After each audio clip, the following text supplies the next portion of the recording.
So I wanted to give a little bit of an overview to what we're going to look at before you get in there, so you can have an idea about that. In fact, we'll even hit play so it looks nice.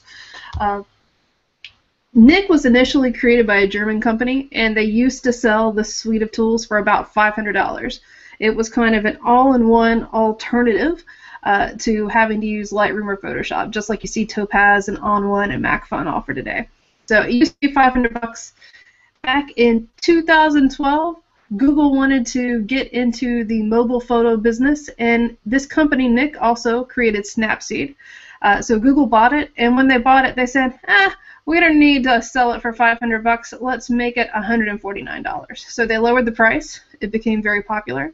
And then earlier last week they said, you know what, we're going to make it free for everyone. Now, if you read between the lines, that probably also means they aren't going to invest a lot of time into enhancing this going forward, but I think you'll see it's pretty robust as it is, and outside of extra presets, I'm not really sure what you'd want to add to it. So there's 7 applications. You can use each of them individually. You could, just open up the photo from your computer in any one of these. They also work as plugins for Lightroom and Photoshop, which is how I usually use them, so that's the way I'm going to be demonstrating them tonight. I kind of break these 7 apps down into 2 different sets. The ones in yellow over here are, and this is my terminology, are what I'm calling correction tools, right? So Viviza does all of your basic adjustments for color, contrast, tonality, and you can kind of liken it to those basic develop tools you have inside of Lightroom. Define is a noise reduction tool. I like it a whole lot. It's one of my go-tos for noisy skies, and I'll show you that as we go along. And then Sharpener Pro is, shockingly, for sharpening things. Over on the effects and enhancements side, you have a lot more creative options. So you can be a little bit more artistic, I guess, about what you're doing. Silver Efex Pro, in my opinion, is the jewel of this bunch. It is one of the best black and white conversion and processing tools out there. I think when you see some of the features that are there in it and the way they brought kind of classic darkroom techniques to it, it's very robust. HDR Efex Pro is their answer for HDR processing. Color effects, I'm trying to think what you best associate color effects with. It has all kinds of presets that go everything from realistic to super crazy and intense. A lot of options there. And then Analog Efex Pro is my least favorite of these just because it isn't my style. But that is trying to do kind of film emulation, things like wet plates, toy camera, different kind of lighting leaks. So it's a different variety of stuff. I tend to not play with it as much, but people who like it really like it. You'll probably get in there and have a love-hate relationship with it. You'll either really love it or you really won't. If you wanted to use this entirely as your processing suite, here's how that workflow might look. You'd open up that image first inside of Viviza and do all those basic adjustments, and then you'd use these other 4 I have in the blue box: Silver Efex, HDR Efex, Color Efex, Analog Efex. You choose those based on what you want to do with the image, and you might use one, you might use more. And then you would go and do that kind of final polishing by reducing any kind of noise. And for some images you might even need to do that before you do those 4. And then sharpen it and export it, right? In Photoshop Lightroom world, this is the workflow I like to use. You can open any photo into these tools directly from Lightroom. It's a plugin. You can right-click, say Open With, and pick which one of them you want. I actually prefer to take it over to Photoshop first. When you do it in Photoshop, it gives you a bit more flexibility, and I'll show you what I mean by that when we get into the demo. But then you would follow more or less the same workflow as before. Viviza, any of those other apps, in fact, you might even mix in filters and plugins from other developers, and you polish it up, and ultimately, Andy says she can't hear me. Can anyone else hear me? I can hear you. Yeah, no problems. Okay. Okay, Andy, see if you can wiggle your stuff. Maybe your speaker just kind of went away. But you do the same thing. You follow up, go back to Lightroom, and then do your cropping and exporting from there. So I'm going to start out with Viviza, and there are a couple of things I want you to watch for. Inside of Viviza. One of those is how control points work, and so I'm going to show you that. It's kind of poor man's masking, if you will, but I really like it. And what structure does, because these are two things you're going to see repeat themselves across the board. Just to save a little time, I've already opened up some images for us to work with inside of Photoshop. When you install these tools, all of them are going to go into this filter area, so you can see down here the Nik Collection where you can fire them off. But you also get this little toolbar called the Selective tool on the side. Some people love it, some people hate it. I use these tools enough that I usually leave it open, but not so big. I kind of have it in a smaller mode. You can adjust its visibility down here in this area. You can tell it whether or not you want it to launch when Photoshop opens, or if you only want to launch it on demand. So if you don't want to pop it up every time, this is where you change it. You can also decide whether you want it to apply the filter to an image composite, which is where it's going to create a new layer, and that's my recommendation. It gives you some extra control. Or whether you want it to actually apply to the active layer you're on. And then, again, it's asking you whether you want it to merge or apply it. So I'm going to hit cancel because I've got this set up the way I like it. And the first thing I'm going to do is start here in Viviza. And so this is just, your basic Frady cat picture here. Nothing too special about it. Some things that you'll see over and over inside the Nik tools are the different view options. So right now we're looking at the whole image. If you want to do the split preview, where you can move your line back and forth to see your before and after, you can do that. You can also have it to do side by sides. When you're doing these changes, you'll see right now that this box says global, and you have, when you come in the first time, you might actually just see brightness, contrast, saturation, and structure. So you want to hit the bigger button there to expand all of the sliders.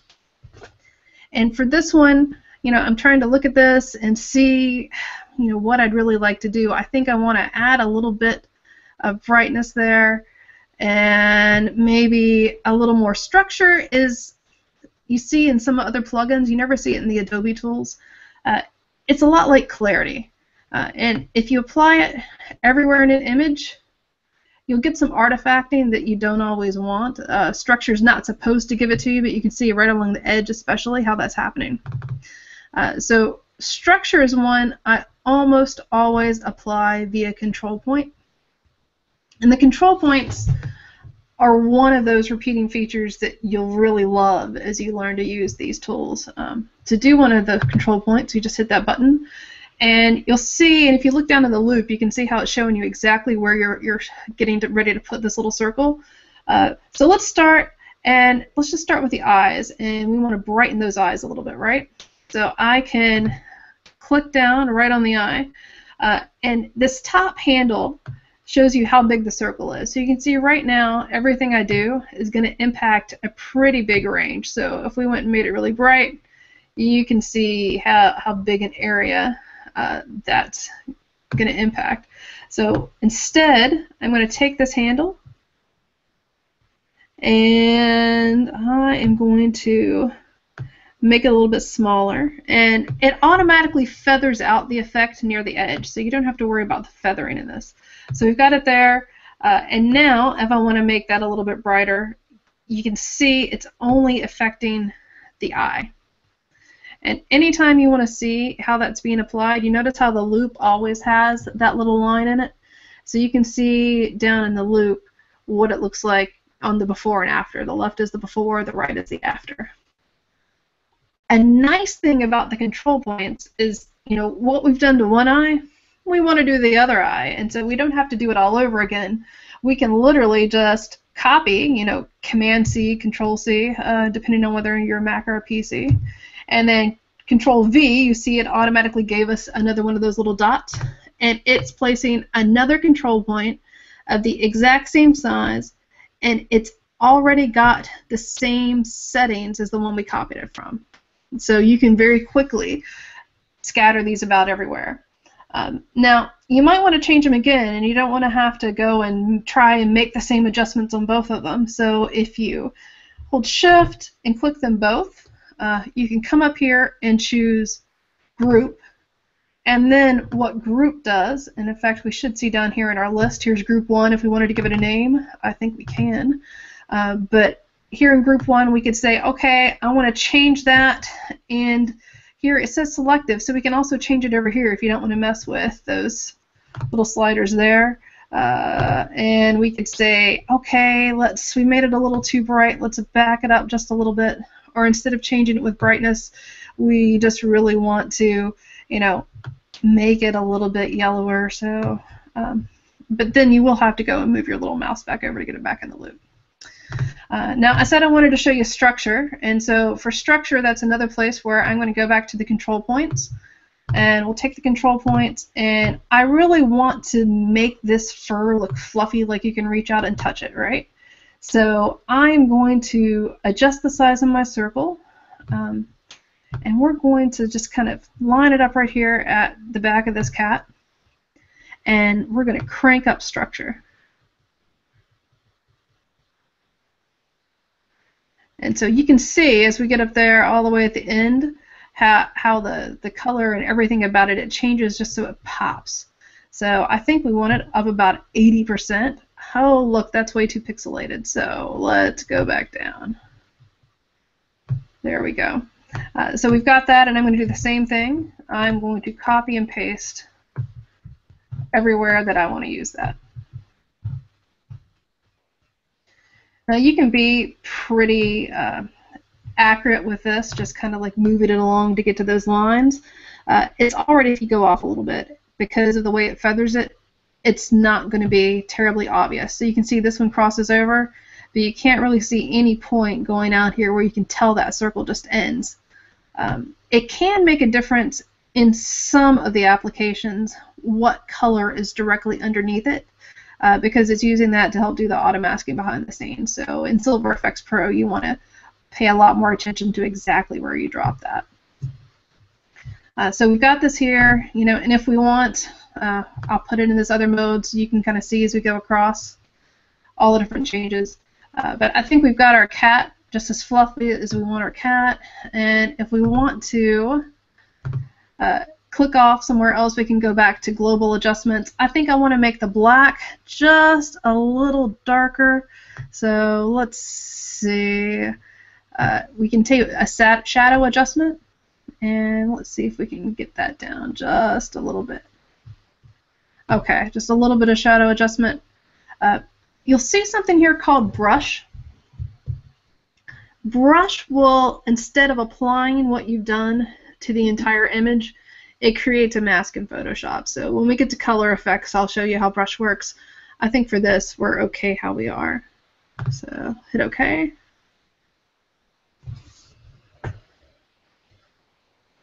Now over here in our layers, you'll see because of the way we have the settings configured, it's automatically created a different background. So if along the way I decide I don't like what I've done, I can always revert back to what the initial one was. I also can have the option, if I wanted to adjust the opacity. So if I like what I did, but I'm not sure, maybe I overdid it, I could always just dial that back a little bit. So now that we've got our kind of histogram where we want it, we've got the right kind of dynamic range in the base photo, I'm going to put this into Silver Efex, and let's convert this little guy to black and white.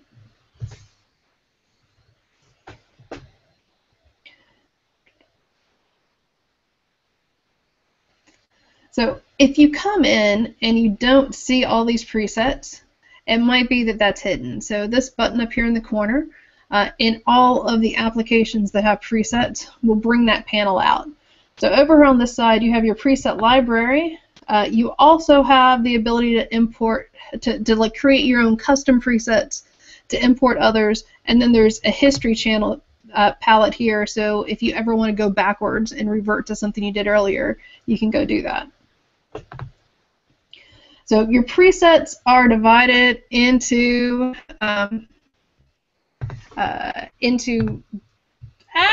every time I click that it does that, sorry, into a few different categories. So you've got some modern ones that'll give you a lot of dynamic range. You have some classic ones, vintage ones. You have the ability to add whichever ones you like to favorite, and you see that all of these have the yellow stars. So if I'm out here and I decide that I want the high structured smooth to be one of my favorites, all I have to do is click that little star, make it yellow, and now it shows up. I haven't decided ahead of time what I want to use here, but we can click through a few different ones. It applies them pretty quickly.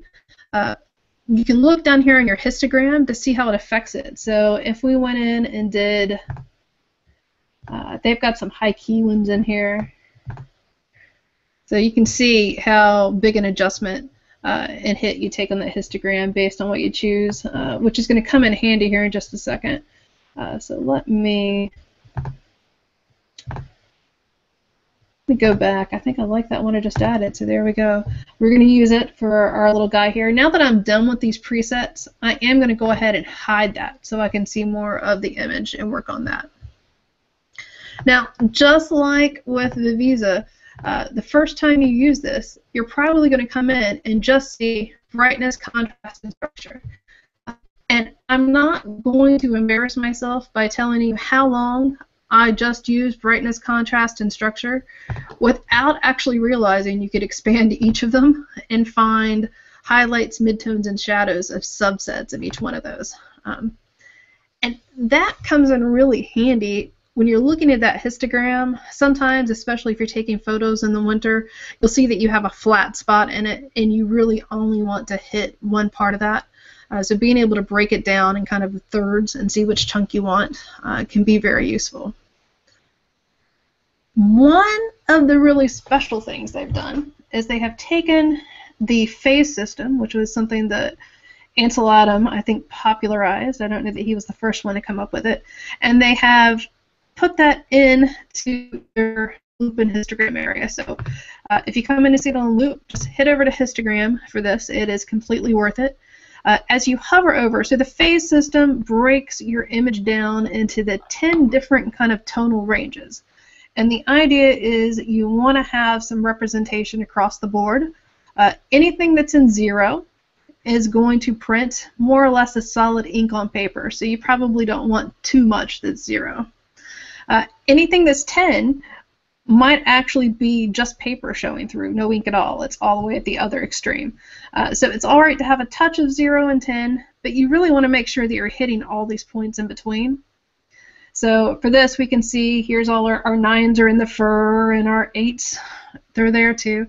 So if we wanted to impact any of these, we'd be able to see which area making a change would hit.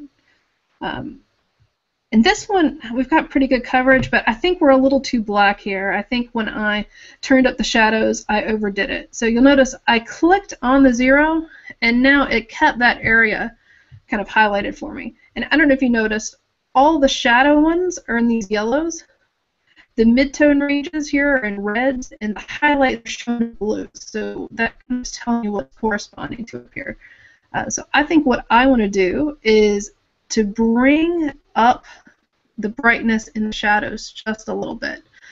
So I'm going to come here to brightness and to shadows, and I'm going to slide that a little. And as I slide it, you see how the yellow disappears? So I can tell exactly how I'm impacting it. So I'm not even having to just watch the histogram change. I can just see those little reminder triggers change for me. And so you can do that in all of these areas. If we look out here and we think that, okay, there's just a little too much lightness in those, in the fur, we can adjust that down. A place where it might be even kind of more useful, though, is here in the midtones. That's where we see a lot of the texture coming in here. So maybe we want to actually go into midtones and add even more structure than we already have. Or if we decided we didn't like all the texture, we could actually back it down. Just like Viviza, you have control points in here as well. One of the things that might occasionally drive you just a little bit batty is that all of these things aren't in exactly the same place in each of the apps. So you noticed in Viviza, control points were up here and all the groupings were down below. Well, in Silver Effects, the control points are down here in this second area. And so if we want to take a control point, and I'm seeing all this light area down here in the pavement, and I don't want it taking things away from our kitty cat here. So I'm going to drop a control point in. And then I am going to take this Amplify White slider and just pull it back a little bit. Which one of these is clicked on right now? It's the 8. I don't care about the 8. So I'm just going to pull it back a little bit, and maybe I'll even pull the brightness back just a little bit. And I can pull the contrast back. So we'll do that, and we're going to copy it and paste it just like we did before. So this works the same across all the apps. The other thing that's interesting in here is it's, selective color is always a little bit controversial, but if you want to use it and play with it, this makes it very easy. So here you notice you have a few different options in you there. One of them is fine structure, which I like for fine tuning some little details. So we could do that and get just a little bit more depth there in these whiskers if we wanted to. But SC is a selective colorization. So if we take that and we turn it up, you'll see that the area just inside starts getting color. And so again, we can copy and paste these. We can make them a little bigger if we want. And this is where, in this tool, it's having a little bit bigger impact over here in loop mode on the color tone that you drop that point on. So if we drop it out on a green, it's going to have a much bigger impact on all the greens than if we just come in here a little bit and drop it on the fur. So if we want to, love it or hate it, this is how you do it if you want to use it. Now, I think I am going to delete them back out because it just seems weird to go and take this back out that way. You have the ability to apply color filters in here. You can do all kinds of film emulation. So if you know that you happen to love the look of the Ilford or the Kodak or a Fuji or that, but you can come in here and pick it, and you can see how dramatically these choices are impacting it. So it's doing some of what analog effects would do, but in the context of the black and white darkroom. You can also add grain. So if you want it to look like you've got, some grainy old darkroom photo, you can do that. I think sometimes in street photography it's actually kind of interesting to do that. Levels and curves, all this stuff is pretty straightforward if you just come in and play with it. We don't have time to go into all of them. But you can also tone it. So if you wanted to do a sepia tone, you could do that from here pretty easily. Some of the blue ones are interesting. But for the most part, I usually leave it neutral because that's just my style. When you do it, you can adjust the strength of your silver as that goes along, and you can see that the impact that has pretty clearly. One thing that we were joking in the masters community that we might see a whole slew of frames and image borders come on black and white photos now. Because they do have a number of these, and as you look through them, you'll be like, oh, I saw this on that photo I looked at, So when you start seeing them pop up on Instagram, this is probably where they actually came from. But we're going to leave it like that for now. Just hit OK. Are you all hearing my husband in the background? No. Okay. He's having a very loud phone conversation with his mother downstairs, and I'm like, I hope the mic's not picking that up. Okay, so far we have, come in, amped up our colors, and then dumped them all to turn it into black and white. but I want to show you how color effects works. So I'm going to turn off that black and white one and go back to our Viviza layer, and I'm going to come in and say, let's fire up color effects.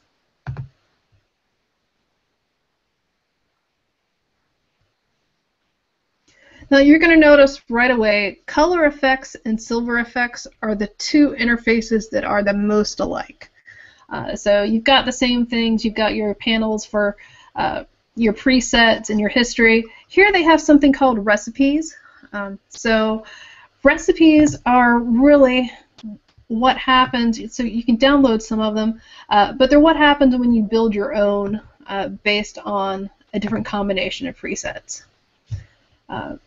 Again, you've got some basic categories.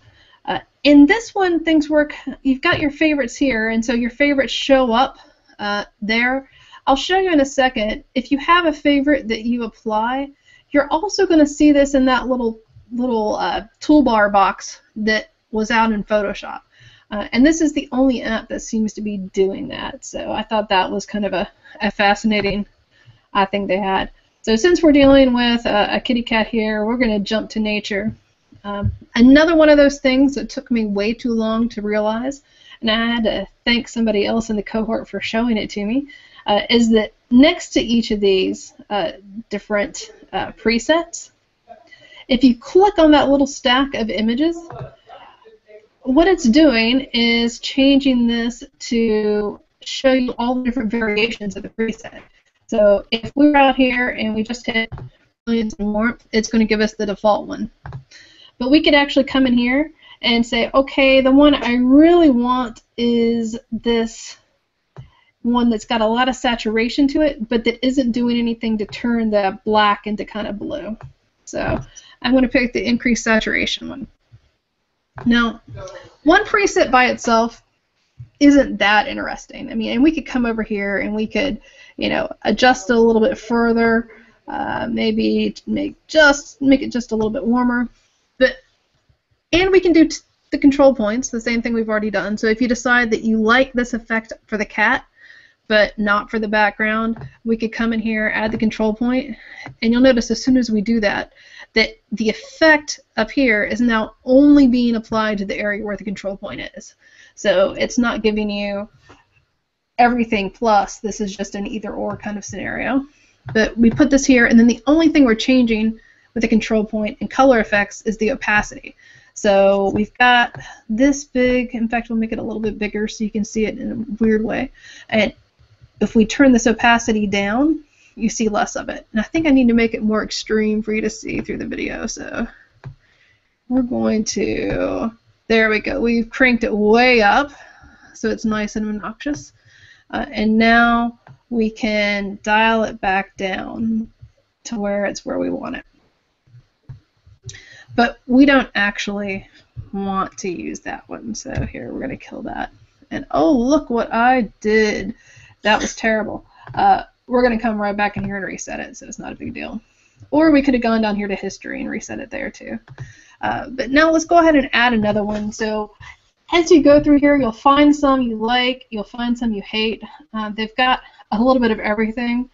So if there's a lot of foliage, sometimes you want to come in here and that will amplify all your greens and yellows. One of my favorite ones is this detail extractor. So when you look in that, you can decide if you wanted to, you know, so you've got some kind of artistic options. But then you also have some that are very realistic. And so it's just kind of figuring out which one you like and which way you want to go with it. So I think for now I'm going to go with this strong and large detail, and I'm just going to keep adding a set of filters until I'm really happy with it. Some of the ones that I would encourage you to play with that you aren't thinking about, so the Midnight does some strange things that can be really fun if you're in an artistic place. Some of these, so if I can remember where it is, these reflector effects. So I think when you're working with scenes that have water, sometimes the reflector effects can actually be really quite interesting. We'll go ahead and put it on this one, and so we can decide. You've got Gold, soft gold, and silver are the ones they give you. A lot of times if you add a soft gold, it kind of gives it a nice hit of warmth. And then we've added in just a little bit of the art effect that we saw earlier. And we're going to go ahead and we can change your light intensity, the fall off. So you can do all this, go through them all. If you wanted to save it as a recipe, here's the button to save it as a recipe, and it will throw it over here in recipe land. Again, we've got control points on every single one of these. But I want to show you how brush works. So if we click this, what's going to happen is that it's going to take us back out to Photoshop, and we're going to see what looks like the same picture we had before we ever came in here, but it's going to auto-generate for us the mask on top of it and put us into brush mode so we can brush in this effect where we want it. So now if we come in, you can see it's automatically given us the brush. We don't even have to go select it. I do need to make it bigger because I don't want to be painting all day long. But now, as we paint over it, and do I need to, are we on that? Okay, yes, thank you very much. You see down here, it has put us into the tool mode, and you have the ability to paint. You can fill, so if you're selecting a big area, you can do that. You can erase what you've done. It changes it without you having to manage all of the nuances of this yourself. But it's also a lot slower. Why is that not painting for me? Yes, I know that. I know that. I'm not seeing a change. Are you all seeing a change? No. Yeah, so let's try filling it. There we go. So fill it worked. That did all of it. If we wanted to erase, with erase, it's automatically changed our paint color to black for us, so we could erase it out there. And now, well, let me paint now. Painting with white. What was that? Your brush is set to white. Yes, well, it should be to white. I'm trying to get rid of the black I did there. So, and when you're in paint mode, the brush is set to white, and when you're in erase mode, it sets it to black. So it's taking care of that for you. And if you do fill, it's just going to fill the whole thing. It also lets you clear it and start over. But for some reason, I seem to have angered the gods of Photoshop, and you'll notice I'm in white, painting on my black background, and nothing's coming through. So, we'll hit fill. My computers have been angry with me today. But again, you're going to see why I like having this get launched from Photoshop, because it does mean that I can come back in here at any point, and I can throw another mask on it. I can adjust the opacity of it. Sometimes you want to come in and do one pass in color effects where you've made kind of universal changes to all of it, and then you might want to go back in and get something like detail extractor and then just come out and use the brush to paint that on top of it. So you can do all of those together. Now, hold on a second, I'm going to shut the door. My husband's getting louder. Ted, shut up! Ah. It's funny, my husband's the most quiet, unassuming guy until, I'm in a video chat. There we go. So now, let's switch gears, and I pulled in a couple of different exposures for other images that I thought we could look at how HDR Efex works. With HDR Efex, you can either tone map a single image, or you can merge multiple ones together. And so I've got these three that were all handheld, so they're probably not too exact, but we'll see what happens. When I hit merge, this is where it's different. You noticed I had them opened as different images as opposed to opened as one image with multiple layers. You know, Lightroom gives you the option to go either way. But it's because if you have multiple layers, this is only going to pull in the active layer. And I want all three of those images in here at once. And so I'm going to hit Add Open Files, and it's actually pulled in all four of the open files. I don't think our cat would merge too well with this, so I'm going to remove it. But here's the other three. You have the ability to create a smart object, so it'll be a smart filter which means you can make changes and tweak it some more as you go along. That makes your image a lot bigger, and since I don't want to make Photoshop in my computer any angrier than it needs to be right now, I'm going to uncheck that because it's already acting up. So let's go into the merge dialog, and it's going to ask me about ghosting and all of that fun stuff. So just a quick control. Turn your brush on multiply. what? Your brush was on multiply, apparently. Oh, that's what it was. Okay. Well, I'm glad somebody was paying attention. I'm like, why is it angry? I must have been doing something in a different, like, they must have carried over from some other time. I've never seen it go into that setting before. But hooray to tell you for paying attention. So here, this is asking you to choose which one you want to be the reference image for Ghost. So I'm going to pick the middle exposure. If there's one that you think is stronger, by all means pick that. I'm telling it to auto-align these and to do ghost reduction. You can decide what strength you want. Because I know I was hand-holding this, I'm going to crank it all the way up to 100%. You can kind of go and see along in here how well it's doing with that. Really, I'm just going to hit Create HDR and bring it in so we can play.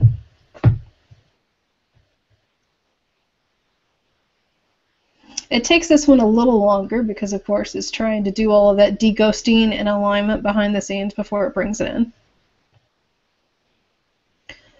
Here we go, and this one has, again, the very similar layout that you saw in Silver Effects and Color Effects. And, again, a number of different presets. And so I don't know how crazy we want to go. Let's go with Bright. Bright looks fun, right? Once you choose one of these presets, you have the ability to do a whole lot of customization over on the side, which I really like. You can adjust the method strength and tone compression to make it go from something that looks fairly realistic to something that looks really, you know, ghosty, halo-y, all of that stuff.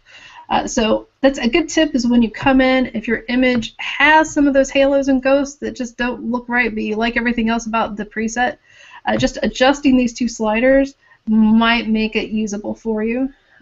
Down here in Method Land, you have the ability to kind of amp up anything about this. So if we wanted to, right now, this is not telling you what the other end of the spectrum is. It's telling you what you've chosen. So we're at normal depth, and we're at the realistic level of detail. If we wanted to accentuate the detail, we could do that. If you want to get all the way over here to grungy, you can go grungy, and you can see what it's done to our sky. Scary, scary stuff in the sky. I kind of like it detailed, but I don't really want it detailed everywhere.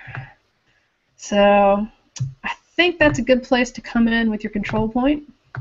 And I want the details only in the rock. So maybe, let me come up here. I am going to put details back to realistic, but for my control point area, I'm going to hit structure, which I know affects the details a lot, and ramp that up.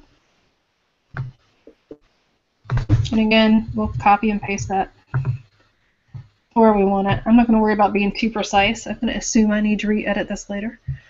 Same thing, drama is another way you can go really quickly from something that looks like a photo that could have come right out of your camera to something that looks like somebody really went after it.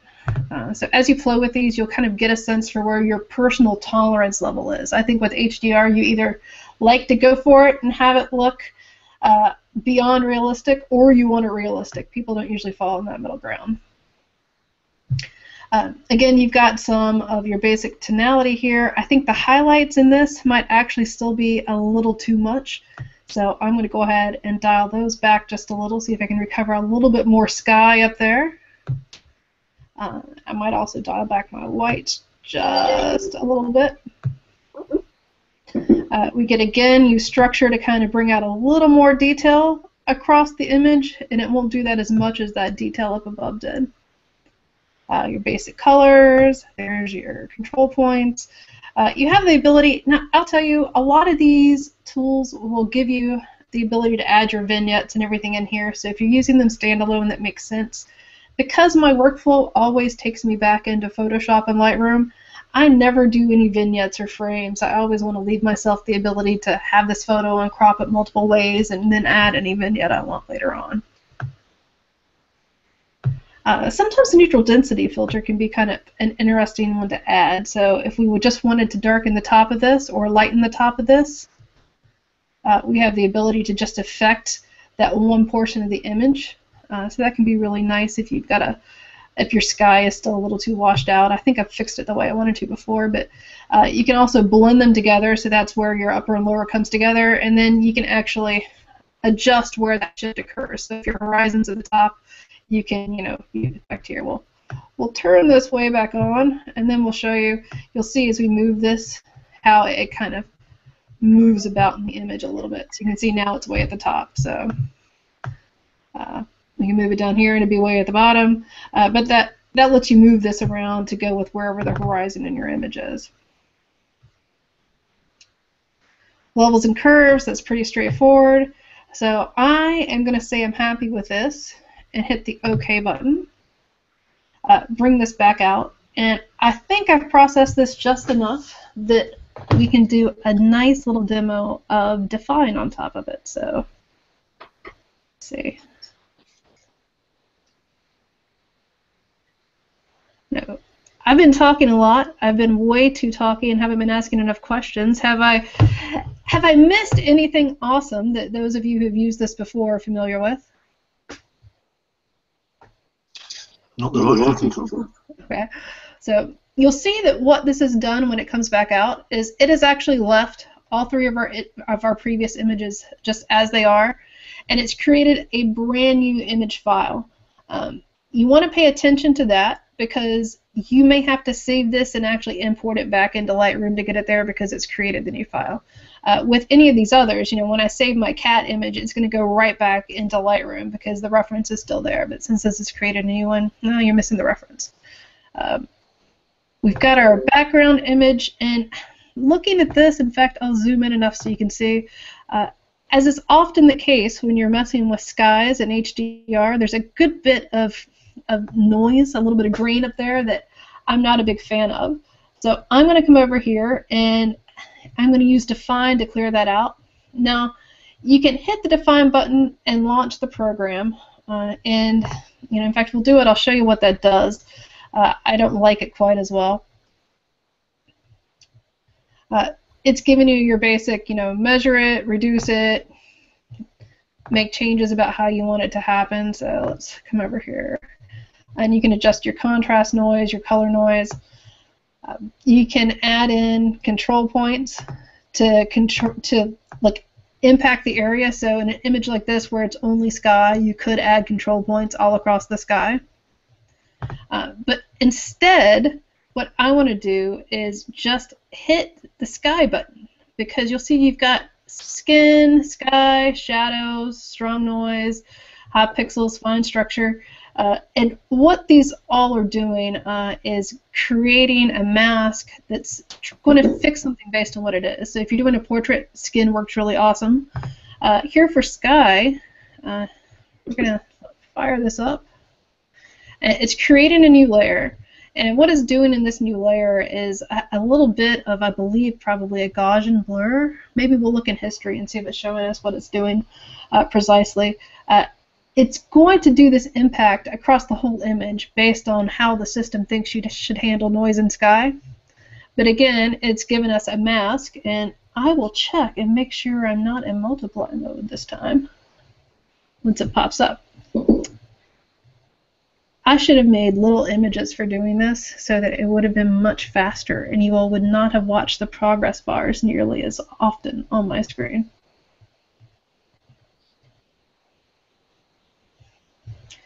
There we go. And it is still a multiply. No more multiply.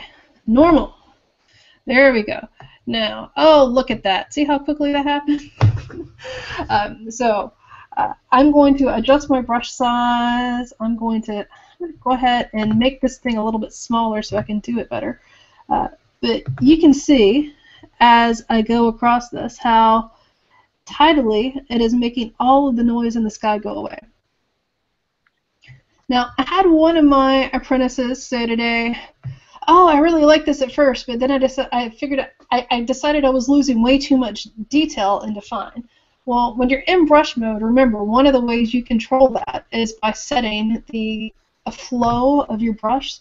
So if we want to keep a little bit more of that detail, maybe instead of being at 100%, we could set that flow down to 60%, and that keeps a higher level of detail. So the control is yours, you just have to exercise it. You can also affect that to a certain extent by just adjusting the opacity for this, which I've been known to do in some images, but I think for this one, I think the flows worked fine to tone it down. So you can see a little bit of difference how it is a little more flattened and mushed out there than it is on this side. But you can see the mask it's created. Now when you're done, to exit this masking mode, you need to come down and hit the apply button in your tool. So, and here we can do the before and after, so you can see how much is there. I'll show you what it does when you turn the opacity down just a little bit. It will bring back bits of that detail, but it still obscures the noise, so that's another way to go about it. Like I said, I think flow works better. So now that we have this, I'm going to do a merge to get them all together, and we have 8 minutes left. Not that I have a hard stop, but I think 8 minutes is probably just enough. I'll show you analog effects.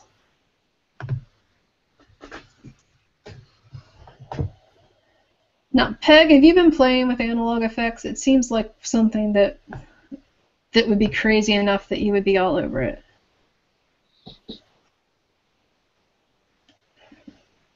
She may still be muted. She's talking. I will not confirm or deny. Okay, so when you come into analog effects, the first thing you need to do is figure out which kind of tool you want it to emulate. So you've got a set for a black and white, got some wet plates, we've got some double exposures, we've got some multiple lens ones. Let's go with, what do we want to go with? Somebody pick one. Anyone? Double exposure. Double exposure. Okay, so we'll go in double exposure. You read my mind.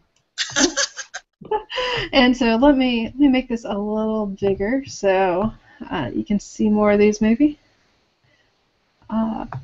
Here you'll see that with this you're getting a variety of double exposure type presets. So this is really the stuff that you would like have tried to do back in film days in the camera. So in fact, we'll tell it I'm feeling lucky. We'll see which one it picks for us. Oh no, I don't even know what I've done. This could be really bad. Go up here. Let's apply a recipe. None of this feeling lucky stuff. I've clearly done something strange that I shouldn't have. Did I mention I don't use this one very often? There we go. You have this bokeh option, which you can see it lets you adjust kind of how and where that goes. Man, like I said, you either love this or hate this. And whoops, yeah, I didn't mean to do that. You can again do your details, and now you'll notice that up here in the basic adjustments, you do have control points. I don't know that you get control points on any of these others. So it is going through your bokeh. Here's the filter we picked, the double exposure, and we could turn any of these off. So if we decide we don't want any bokeh, we could take that off. If we decided we didn't want double exposure, we could actually take off double exposure, and we're just stuck with light leaks. So double exposure, let's turn this down a little. Unzoom it. Let me see here. There we go.